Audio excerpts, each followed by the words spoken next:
Halo tuh, selamat datang di channel Motomobi News.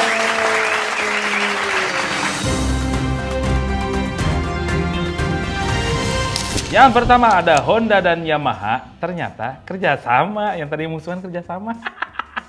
Nih, Honda ya mengumumkan bahwa mereka akan kerjasama dengan Yamaha. Tapi ini bukan kerjasama untuk pasar global, hanya untuk di pasar Jepang aja. Nah, jadi seperti dikutip dari rilisnya Honda, mereka akan menyediakan skuter listrik untuk dipasarkan oleh Yamaha. Bukan motor listrik yang gimana-gimana juga, hanya skuter listrik yang kecil untuk mobilitas perkotaan, yang kalau di Jepang masuk dalam kategori kelas 1 atau kelas 1 lah. Nah, kelas 1 ini adalah kategori sepeda motor kecil yang cc-nya paling cuma 50 cc. Jadi kebayang lah kalau motornya itu motor listrik, itu motor yang kecil. Nah, produknya apa? Kata Honda, mereka akan menyediakan IM1 i.2 dan Bentley i.2 untuk dijual sebagai motor Yamaha. Nah, kerjasama ini juga sebetulnya bukan dadakan. Jadi di tahun 2016, Honda dan Yamaha sepakat untuk membuat motor yang kecil untuk pasar domestik Jepang, termasuk sepeda motor listrik. Tahun ini hasil konsorsium itu mulai terlihat dalam bentuk Honda Powerpack i.2, sebuah baterai yang bisa di-swap artinya. Nah, baterai ini yang menjalankan IM1 dan Bentley ini baik yang dijual oleh Honda ataupun Yamaha.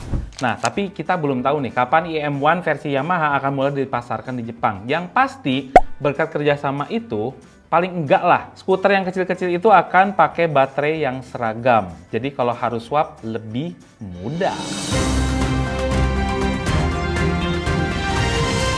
Honda mau bawa Lead 125 ke Indonesia. Ah, masa? Jadi masih soal motor Honda nih. Ada bocoran baru. Jadi Honda Motor Corporation mendaftarkan 2 paten desain skuter Matic di DJKI atau Direktorat Jenderal Kekayaan Intelektual Indonesia. Yang pertama gambarnya seperti ini. Yes, ini diperkirakan Honda Lead 125 yang juga sudah beredar di Thailand. Honda Lead 125 adalah skuter Matic yang dilengkapi dengan mesin 125 cc berteknologi Enhanced Smart Power atau ESP Plus dan idling stop system yang udah lama banget ada di Honda. Ini konsumsi BBM-nya bisa sampai 52 km per liter. Wow! Dengan tangki BBM yang 6 literan itu, maka jarak tempuh totalnya bisa sampai 312 km. Bagasinya juga gede, 37 liter. Cukup untuk memuat 2 helm half face atau barang bawaan lainnya. Di Thailand, Honda Lead 125 ini dipasarkan dengan harga mulai dari 58.500 baht atau kalau dirupiahkan sekitar 26 jutaan. Wow, menarik kali. Sementara motor yang kedua ini kayaknya masih menjadi misteri. Bentuk depannya mirip Honda Vario dengan desain menyiku yang tegas. Gambarnya kayak gini. Bodi belakangnya tebal, padet-padet gitulah ya, jadi kembung padet gitu. Dan peleknya seperti ini, diameternya kecil sih, seperti kayak Scoopy gitu kayaknya ya. Soal yang satu ini, tim redaksi Motomobi News masih mencari tahu. Tunggu update-nya aja. Honda Civic RS ada versi manual transmission. Oh, ini asik sekali. Jadi Honda Civic baru saja facelift di pasar domestik Jepang. Jepang lagi, Indonesia kapan? Miripin lah ya mestinya ya. Salah satu yang baru adalah di negara itu ada varian RS. Iya, RS adalah varian baru di negara itu. Sementara Indonesia bukan barang yang baru sebetulnya. Tapi Civic RS di Jepang juga beda banget sama di Indonesia. Kalau di Indonesia, imbuhan RS itu menandakan ada perbedaan yang sifatnya kosmetik ya. Tapi kalau di Jepang bukan cuma aksesoris gitu ya. Untuk Civic RS dan Civic non-hybrid lainnya yang beredar di Jepang menggunakan mesin 1500 VTEC Turbo. Nah, yang jadi pembeda adalah sistem transmisinya. Jika varian lainnya bertransmisi CVT yang aneh sekali kalau dipakai balap-balapan gitu ya. Tapi kalau yang ini ada tersedia transmisi manual 6 speed. Jadi Civic RS itu ada pilihan CVT atau RS yang manual. Ada yang mau endorse gitu apa gitulah? Hah? Iya. Perlu loh. Iya, itu hubungin di sini. Sini. Ini juga kalau ada yang mau endorse gini, ini laptop daripada tulisan ini laptop gitu. Apa kek gitu. Jadi Civic RS yang ini, setting ECU-nya juga diramu ulang sehingga boost turbo bisa selaras dengan RPM mesinnya. Kurva tenaganya dikatakan lebih mengisi di setiap gigi transmisinya, lebih padat. Setup suspensinya juga dibuat berbeda dengan Civic lainnya, karakternya diracik sedikit lebih rigid dan lebih lower, lebih rendah. Handling kemudinya juga pasti berpengaruh. Bermanuver, mau nikung, jadi sedikit berasa Civic Type R. Selain hadir dalam varian RS, yang versi facelift Honda Civic untuk pasar domestik Jepang ini, termasuk pula LX dan EX. Kedua varian ini tersedia dalam versi mesin bensin 1500 cc turbo dan mesin hybrid sports i.2.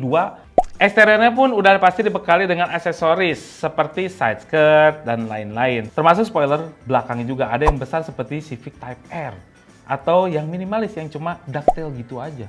Iya, menarik sekali di Jepang. Ini dia ya. Toyota akhirnya merevisi target produksi. Jadi ada kabar-kabar kemarin gitu ya, skandal sertifikasi pengujian yang melanda Toyota Group mulai melebar efeknya. Jadi Toyota Motor Corporation di Jepang dikabarkan merevisi target produksi kendaraan mereka secara global. Jadi ada imbasnya itu.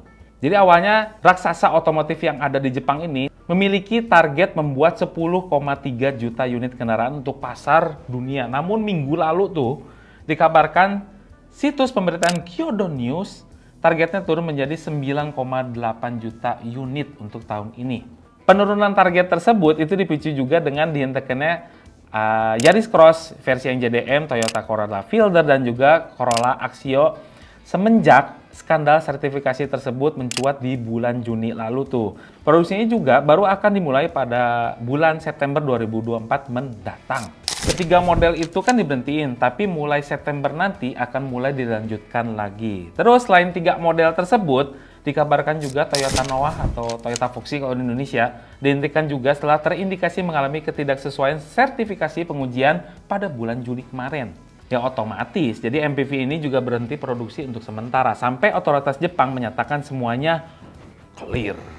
Terus juga ada hal lain yang memberatkan, seperti terhambatnya produksi Toyota Prius karena masalah recall yang sempat melanda. Masalah persaingan juga menghambat produksi mobil Toyota, terutama dari merek Cina. Ya sempat diakui sih, Toyota juga kesulitan mengimbangi persaingan harga serta gencarnya konsumen yang hijrah menggunakan mobil listrik berbasis baterai. Nah, memang berapa sih jumlah mobil yang diproduksi oleh Toyota? Menurut data dari Toyota Motor Corporation, sejak Januari hingga Juni tahun ini, jumlah kendaraan yang keluar dari pabriknya seluruh dunia mencapai 4.648.863 unit. Sebagai perbandingan, pada masa rentang yang sama di tahun 2003 atau tahun lalu, mereka mampu membuat 4,8 jutaan. Ya, turun 200.000 unit tuh.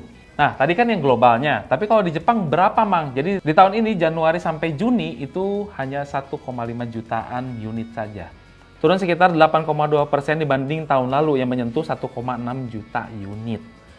Kalau di Indonesia, jadi sejak Januari sampai Juni sekarang tahun ini itu memproduksi 121.769 unit di fasilitas produksinya Karawang, Jawa Barat. Atau turun sekitar 2,5% dengan periode yang sama di tahun 2023 yang lalu tuh, 124.971 turun.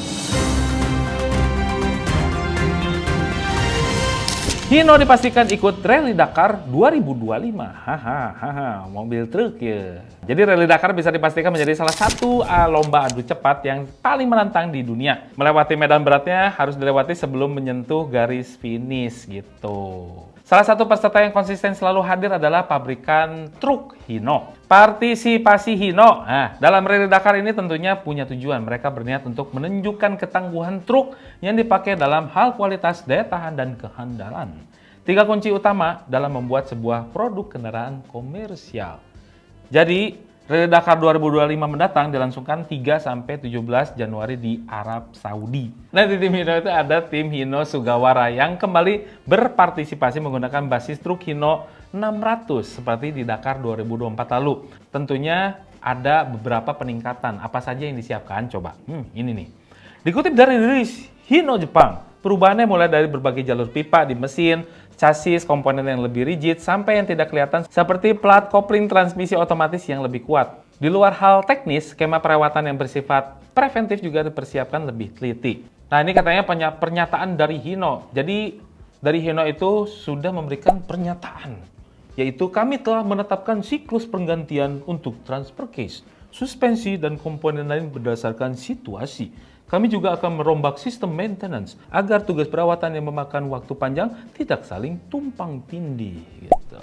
Jadi tim Hino Sugawara juga sudah melakukan seleksi untuk mekanik lapangan yang akan ikut. Yang menarik sebetulnya ini, para tenaga ahli tersebut sudah dipilih langsung dari beberapa dealer Hino Jepang. Jadi bukan penunjukan dari kantor pusat Hino.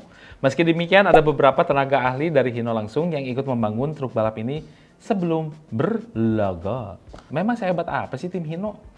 Jadi pada event Dakar 2024 lalu, tim ini sukses meraih finish 10 besar melawan truk-truk Eropa yang selalu menjadi raja. Ini adalah prestasi terbaik mereka sejak 2019 lalu yang finish di urutan ke-9. Lumayan lah. Dah, sekian berita MotoMobi News kali ini. Jangan lupa untuk tekan tanda jempol ke atas. Subscribe channel Subscribe channel MotoMobi, Mobil dan Mes Mobil berikut tentang loncengnya. Share juga video ini ke seluruh dunia, ke keluarga Anda, ke cucu Anda, ke kakek Anda yang udah nggak bisa baca juga bacain aja gitu ya, supaya denger kakeknya gitu. Kalau ada berita-berita menarik tentang otomotif di seluruh Indonesia dan bahkan di seluruh dunia. Jangan lupa baca juga artikelnya, motomobinews.id. Gila kan? Harus merem dulu kalau Terima kasih telah menonton.